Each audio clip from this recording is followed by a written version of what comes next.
So as you can see, Malik Willis is a Dolphin. Geno Smith heading back to the Jets. That happened in a trade just a couple hours ago. Tua landing in Atlanta, expected to at least, which raises the question about Kyler Murray. Adam, let's start there. What are we expecting to happen here when we expect the team to release him tomorrow? Well, Laura, we think they could release him as early as tomorrow, 4 p.m. Eastern. He has a bonus due later this week that the Cardinals do not intend to pay. They'll have to release him by then. They could do it at their discretion.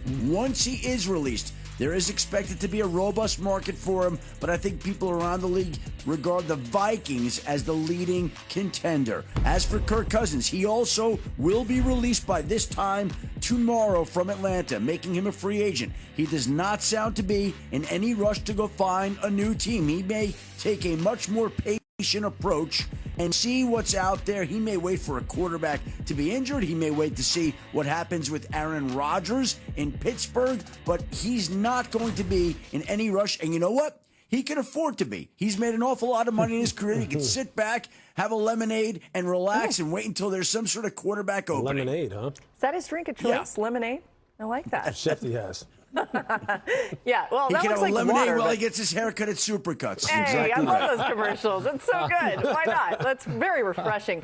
Okay, so as we continue on here, reminder that if you're not in front of your TV all the time, that's okay. We forgive you, but you can scan that QR code on your screen, and that'll give you all the updates from Adam Schefter on the ESPN app. There's going to be a lot more news, okay, as Adam's talking about here. You don't want to miss anything. Lewis, let's talk about Tua, Malik Willis. They're already off the board. What is the market for Kyler Murray when you think about what he can bring to a team?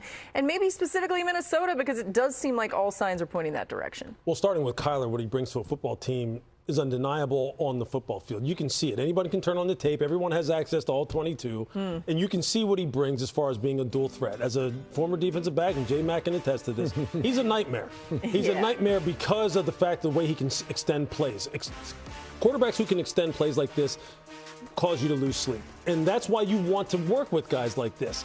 It's what else comes along with Kyler Murray that if you're doing the homework on him, that's the kind of thing that you're going to have to get at. Who authentically is he? Both as an individual, as a guy who, when he comes into your locker room, how he interacts with the rest of the players, how he interacts with the offense, how he interacts with the quarterback room. Because, look, when you look at his tape, you're sitting there and you're going, okay, so why didn't it work in Arizona? What is true about some of the reports that you heard coming out of Arizona about whether or not he's committed to doing everything that he needs to do off the field to be great on the football field? And is he going to bring that to us in Minnesota in particular, since that's obviously the most natural landing spot? Because, look, KOC, Kevin O'Connell, and Josh McCown, I believe, are the salt of the earth when it comes to quarterback evaluation, development, implementation. I love those guys. Yeah. They better do their homework, because to me, you bring him in there, you're sending a definite message to J.J. McCarthy, and one that he's not going to like, and we don't know how he's going to handle, quite honestly. Well, especially after you let Sam Darnold go. Yeah. He goes on to win a Super Bowl. Not that they could have predicted that, but that's what happened. So, yeah.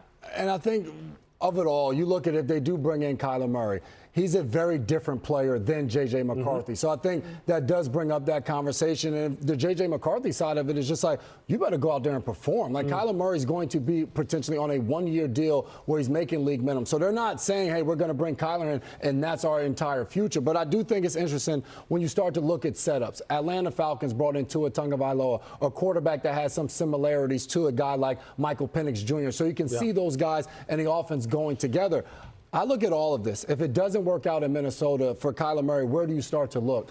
The Indianapolis Colts is interesting to me, just in the sense of if they can't work out a deal with Daniel Jones that's long-term, now you have him on just a one-year deal. So it's like, what is going to be your future? Is he going to be healthy week one? If he's not, you have a guy like Kyler Murray that can go out there and could be effective potentially for this offense. I mean, Dan, you brought that up to Pat and the guys earlier. They weren't totally buying it, but just walk us through the scenario that you laid out there. It's no slight to Daniel Jones necessarily, but you bring Kyler Murray in for cheap. No. Sounds like a good plan, right?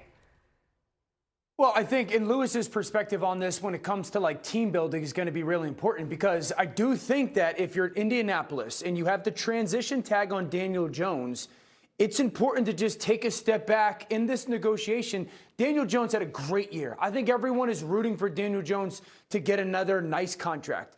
But he is a player that is coming off of an Achilles tear, and a couple years ago had an ACL tear.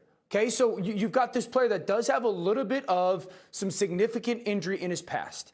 So that has to, I would imagine, be a part of the conversation. And if you're Indy, are you making a call to Kyler Murray and being like, well, we think we're going to have Daniel Jones, or in conversation with Daniel Jones. So is this a place that would interest you? Is it only Minnesota for Kyler Murray? If you're Kyler Murray and it's Indy as a maybe and Minnesota as a maybe, which one do you find more appealing? I just think it's, I believe Kyler is going to go to Minnesota, yes, but I do think it's important for Indianapolis to at least have a conversation about it. Adam, I have a couple questions. So first of all, does Kyler, how much does Kyler control all of this, right? How much of a say does he have in that? Let's explain that to people. And then furthermore, what does the timeline really look like here? Because we're talking about, the official new league year starts tomorrow at 4 p.m., but maybe they wait a little bit to release him. He does have that bonus you keep alluding to, so it's going to be before the end of the week. But just illustrate that for us a little bit. Yeah.